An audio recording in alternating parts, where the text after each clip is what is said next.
In this video, I'm going to show you the power of resources and all that it can do, integrating everything that you need to with Schoology. So from the main page or your activity feed, you would simply go to resources. Once you go to resources, it's automatically going to default you to your home collection in your personal resources. So before I get into that, let me just explain. Resources, think of it as an online storage specifically for Schoology. So think of it like an H drive or a Google Drive, which is also integrated. But think of it, anything that you're going to share within Schoology is going to be housed in your resources. So things that you build for a classroom, things that you build for a group, for your curriculum, for your department, anything like that would be housed in resources and then can be sent to your class. So think of it like that. You would create a Google Doc and then share it with your students somewhere else currently. So what you automatically have, everyone has a home collection.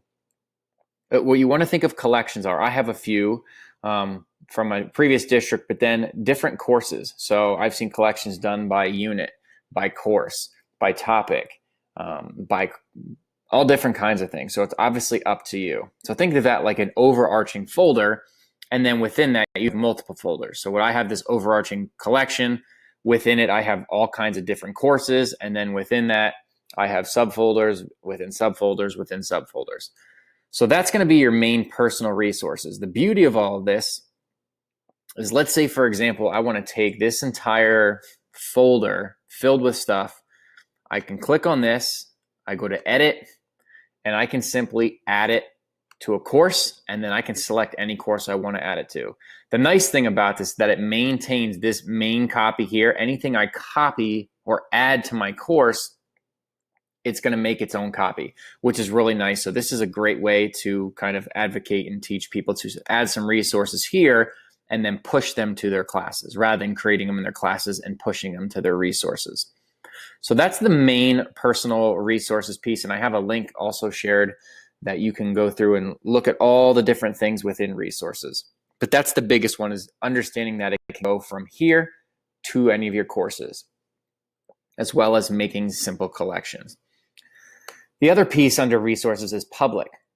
Anyone within Schoology can share their resources that they're using, and then myself as a Schoology user, I can simply click, let's say I wanted to use these grammar lessons, I can simply click this and it's going to add it for me that I am able to use it. And I can search by subject, all different kinds of stuff. There's a lot of good stuff out here. I've taken some things and used them, adapted them to be my own, but there's a lot of great stuff out here that is there for public. And if you also have something that is worthwhile sharing, you can also share it and make it available to the public. The next one is groups, group resources. So going back to a previous video and a previous topic, we had our groups. So these are the groups that I am a part of. If you notice, when I click on group, these same ones here. So if I go here, it says Connect PA, B-Show Content Counselors, and Tech Integrators. And all of those are the same. So anything that is going in those groups will also display here, which makes it, again, very easy for a teacher to click these and then add them to all of their courses while maintaining still a copy. For my end, I can also have some school resources that I'm able to share out to anyone that is within those schools as well. And then lastly is apps. So we talked about it earlier in one of the previous videos. Up here under App Center, there's tons of different apps, but then there are some called resource apps. Resource apps, meaning they will fall under resources on the apps tab. I currently have the Google Drive resource app as well as YouTube. If you want to install some more, you can obviously click install, and there's some different ones for different programs that you may use. This Google Drive resource app will be pushed out to all faculty as well as students. That all they have to do is connect it the first time.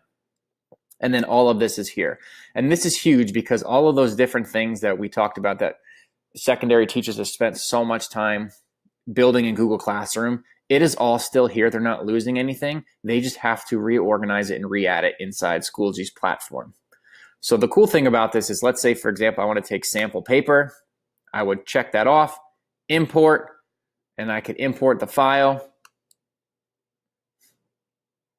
It will take a second. And then it's going to ask me where I want to send it to. I can copy it to a collection in my resource. There's a bunch of different options, but knowing that you have access to your Google Drive straight inside of Schoology is really powerful. I also have the ability to create a Google Docs spreadsheet presentation or drawing right inside of Schoology. And students have this option as well. They can also go to their shared with me, click on anything or use anything that was shared with them. They also have the ability to search their drive. So all of those drives you see, or all of those features and functions you see within Google Drive are also available here. So that's really the power of resources, is hosting your content, sharing it, and easily adding it to your courses as well as with your colleagues. So this is just kind of a brief overview, and we'll get into it a little bit deeper in our training.